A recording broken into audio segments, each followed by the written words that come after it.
एक foreigner Bangalore international airport अप्रैल 2026। Immigration officers ने उसे रोका। उसके पास कोई हथियार नहीं था, कोई ड्रग्स नहीं थे, कोई इलीगल सामान नहीं था। सब कुछ नॉर्मल लग रहा था, लेकिन जब उसके बैग की जांच हुई तो अंदर से निकले 24 डेबिट कार्ड्स। ये कोई नॉर्मल कार्ड्स नहीं थे, ये 24 फॉरेन बैंक्स के डेबिट कार्ड्स थे। उस आदमी का नाम था मिखा मार्क और इन 24 कार्ड्स के पीछे छुपी थी लगभग 95 करोड़ रुपए की कहानी। एक ऐसी कहानी जो अमेरिका से शुरू होती है और जाकर खत्म होती है बस्तर के जंगलों में। नमस्कार, मैं प्रतिभा और आप देख रहे हैं द पैम्फलेट। हमारे इस कहानी में एक नाम बड़ी इंपॉर्टेंस रखता है, TTI। तो एक बार इसको जान लेते हैं कि ये आखिर है क्या।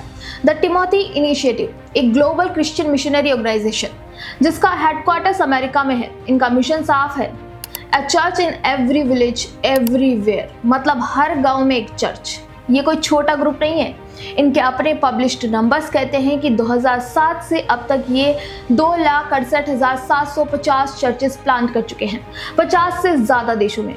और ये चर्चेस प्लांट करने का मतलब होता है वहां की लोकल पॉपुलेशन को कन्वर्ट करना। इनके मुताबिक करीब 23.9 लाख लोगों तक ये पहुंचे हैं, जिनमें बड़ी संख्या में गरीब परिवार, विधवाएं और अनाथ बच्चे शामिल हैं।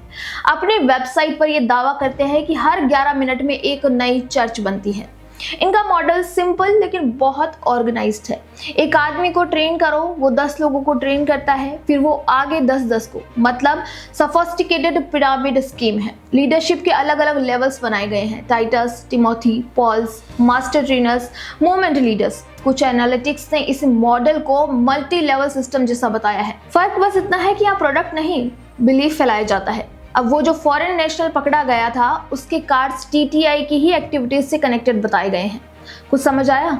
चलिए अब हम अपनी कहानी पे वापस आते हैं। कहानी शुरू होती है इस सवाल से कि क्या फॉरेन ऑर्गेनाइजेशन इंडिया में फ्रीली काम कर सकती हैं? जवाब है नहीं। इंडिया में बाहर से पैसा लेने के लिए FCRA रजिस्ट्रेशन जरूरी होता है। अभी हाल ही में इस पर काफी बवाल भी हुआ था, जिसके बारे में आप हमारी इस वीडियो में देख सकते हैं। मतलब जो ऑर्गेनाइजेशंस FCRA में रजिस्टर्ड नहीं है, वो ऑफिशियली फॉरेन फंड से लेकर इंडिया में यूज नहीं कर सकती। ये करना इलीगल है। इंटरेस्टिंग बात यह है कि TTI FCRA रजिस्टर्ड नहीं है। इनकी इंडिया स्पेसिफिक वेबसाइट खोलने पर एक मैसेज आता है, कंट्री ब्लॉक्ड एक्सेस फॉरबिडन। यानी ऑर्गेनाइजेशन खुद जानती थी कि इंडिया में सीधे काम करना लीगल नहीं है, लेकिन फिर भी 95 करोड़ रुपए भारत में आए, ATM से निकाले गए और बस्तर तक पहुंचे। अप्रैल 2026 में ED ने अलग अलग राज्यों में एक साथ कई जगह छापे मारे। ED को 25 फॉरेन बैंक डेबिट कार्ड्स मिले जो अमेरिका के ट्रस्ट बैंक से लिंक्ड बताए गए। साथ में कैश, डिजिटल डिवाइसेस और डॉक्यूमेंट्स भी मिले। जांच में एक ऑनलाइन अकाउंटिंग सिस्टम का भी पता चला जो इंडिया के बाहर से ऑपरेट हो रहा था। मैकेनिज्म बहुत सिंपल लेकिन इफेक्टिव था। अमेरिका में डोनर्स पैसे डालते हैं, वहां से ये फॉरेन डेबिट कार्ड्स इंडिया लाए जाते। मिखा मार्क जैसे लोग जिसको एयरपोर्ट पे पकड़ा गया, वो फिजिकली कार्ड लेकर आते। फिर अलग अलग शहरों में ATM से कैश निकाला जाता। पैसा सीधे बैंक ट्रांसफर से नहीं आता था, इसीलिए FCRA डिक्लेरेशन की जरूरत नहीं पड़ती थी। इंडिया के बैंकिंग सिस्टम में कोई क्लियर पेपर ट्रेल नहीं बनता था। ED ने इसे पैरेलल कैश इकोनॉमी बताया। गजब ही फ्रॉड चल रहा था इंडिया में कन्वर्जन करने के लिए। सबसे दिलचस्प बात यह थी कि विड्रॉल सबसे ज्यादा बस्तर रीजन में हुए। सिर्फ बस्तर और आसपास के इलाकों में करीब 6.5 करोड़ रुपए ATM से निकाले गए। वहीं बस्तर जो लंबे समय तक नक्सल अफेक्टेड रहा। अब सवाल ये था कि ये सिर्फ कोइंसिडेंस था या कोई पैटर्न। इसीलिए दोस्तों अब बस्तर को समझना जरूरी है। ये सिर्फ एक जिला नहीं बल्कि एक पूरा ट्राइबल बेल्ट है। घने जंगल, छोटे गांव और ऐसी कम्युनिटीज जो सालों तक बेसिक फैसिलिटीज से दूर रही। न सही स्कूल, न प्रॉपर हॉस्पिटल्स, न रोड, नक्सल्स ने ये सब वहां इम्पॉसिबल कर दिया था। ऐसे व्यक्तियों में अक्सर बाहर से आने वाले ग्रुप ज्यादा जल्दी इन्फ्लुएंस फैलाते हैं। कई लोकल नेताओं और ग्राउंड रिपोर्ट्स में दावा किया गया कि कुछ ट्राइबल इलाकों में पिछले सालों में क्रिश्चियनिटी अपनाने वालों की संख्या तेजी से बढ़ी है। कई गांवों में जहां पहले 1 या 2 चर्चेस थे, अब वहां कई चर्चेस बन गई हैं। यह बदलाव धीरे धीरे हुआ लेकिन ऑर्गेनाइज तरीके से हुआ और यही रीजन्स चुने गए जहां पहले से इंस्टेबिलिटी थी। यहाँ एक पैटर्न दिखाई देता है, जहाँ स्टेट की प्रेजेंस कम होती है वहाँ कोई ना कोई वैक्यूम भरने की कोशिश करता है। कोई आइडियोलॉजी लेकर आता है, कोई सर्विस लेकर आता है। टारगेट वही कम्युनिटीज होती हैं जो सबसे ज्यादा वल्नरेबल होती हैं। यही वजह है कि बस्तर जैसे इलाके हमेशा फोकस में रहते हैं और इस क्रिश्चियन नेक्सस ने ठीक यही किया है। अब एक और बड़ा सवाल, ऐसे रिमोट एरियाज में ऑपरेशंस चलते कैसे हैं? जांच एजेंसियों के मुताबिक कैश फ्लो सबसे अहम हिस्सा होता है। पहले एक्सटॉर्शन, लेवाई और इलीगल कलेक्शन जैसे पुराने मॉडल्स की बात होती थी। फिर एनजीओस के जरिए फंडिंग के आरोप भी कई मामलों में सामने आए। लेकिन 2026 यानी इस साल में जो मॉडल सामने आया वो अलग है।